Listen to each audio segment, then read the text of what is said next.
Squeeze some blood out your hand, Lord, pour me a drink. To diss the devil, I wrote this flow in red ink. I'm the church for thugs, they love my flow. Now it's time for me to collect my offering. Here we go. It's a track from my previous album, Good Side, Hood Side, was featuring my man Lefty. I had to bring it back because of the hook, you know, climbing the stairway to heaven. I felt like it was perfect for what I'm doing now with the inspirational music.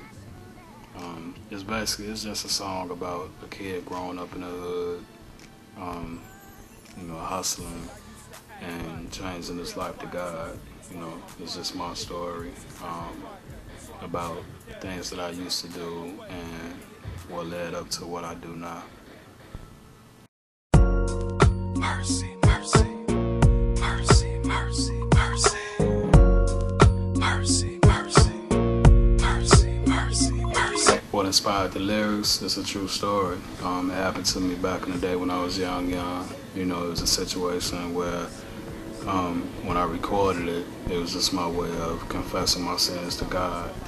I had never told anybody else about it, so it was just like a load up off my chest. It was more so just like a confession type of song.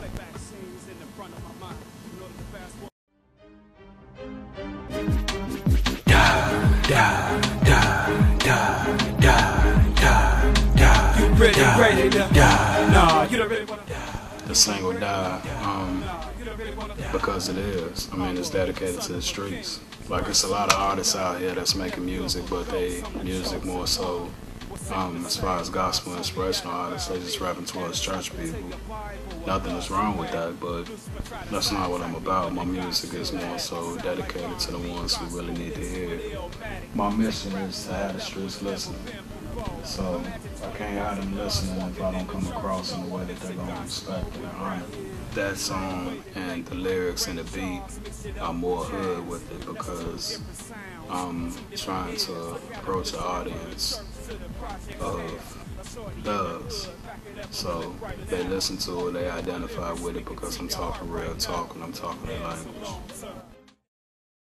Lord, I got you told me take it to the hood, to the heart of thugs, even if I'm misunderstood. Take it back to the same hood that I once stood and let the chief know the Lord. Lord, I got you.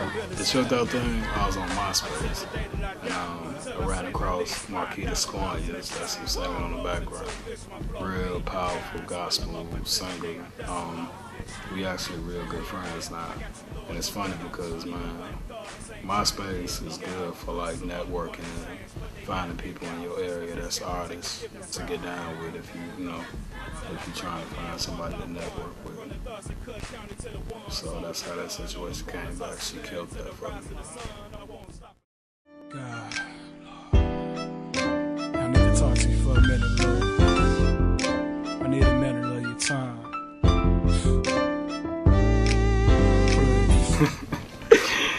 Yeah, I repent all the time. I was probably repenting when I wrote the song.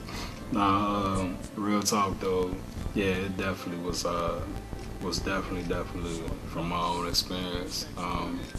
I do repent all the time. I'm far from perfect.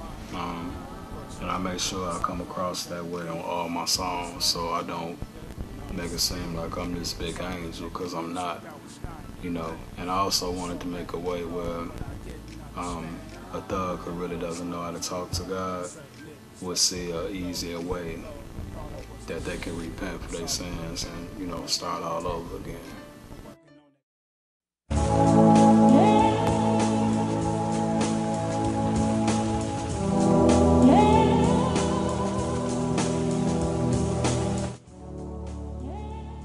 Constantine, it wasn't really difficult to write, you know. It's basically when I was writing it, I just like completely focused in on my idol Nas, you know.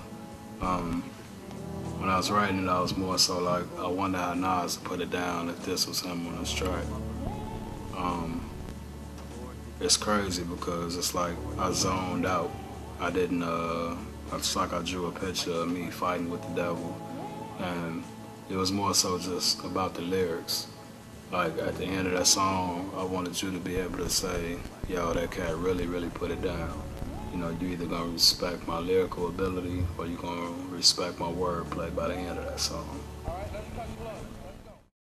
Please, let me read like I'm reading a eulogy. Since hip-hop is dead, this is my obituary. Pay my last respects. I'ma be brief, load a casket with CDs and put it 6 feet deep. Back in the day when I first heard life's a trick. Why do I feel hip-hop is dead? It is dead, man. Nobody's rapping about life no more. Struggles, hard times, nothing. It's like when these kids grow up and they 20, 30 years old, and somebody asks them what is hip-hop to them, the first answer gonna come out their mouth is snap your fingers or make it rain, clear it out. Instead of Nas, If I Ruled the World, or Jay-Z's Reasonable Doubt, or Tupac, Keep Your Head Up. So it's dead because nobody's talking about nothing no more. And it's tripped out because I remember back in the day I used to be able to, I hear Twista on Adrenaline Rush, or I hear a song by Nas or a song by Mobb Deep or something, and I immediately go find a pen, crayon, a pencil, and bite it until I get some ink, until I get some lead, and it inspired me to write a song. I'm supposed to listen to now, Laffy Taffy, and be inspired. It's starting to get to the point. I'm telling you, I'm gonna take a class on acting. I'm gonna learn how to act. I'm gonna call Jennifer Hudson and tell her to let me know when they're doing auditions so I can be an actor. Because, man, if rap don't change like immediately, man, it's gonna be over. There ain't gonna be nothing left to call hip hop. It's gonna be just what it is, dead. Rapping trans nowadays and it's not for the good. Was sprung when I first met her. I'd do anything for her, but like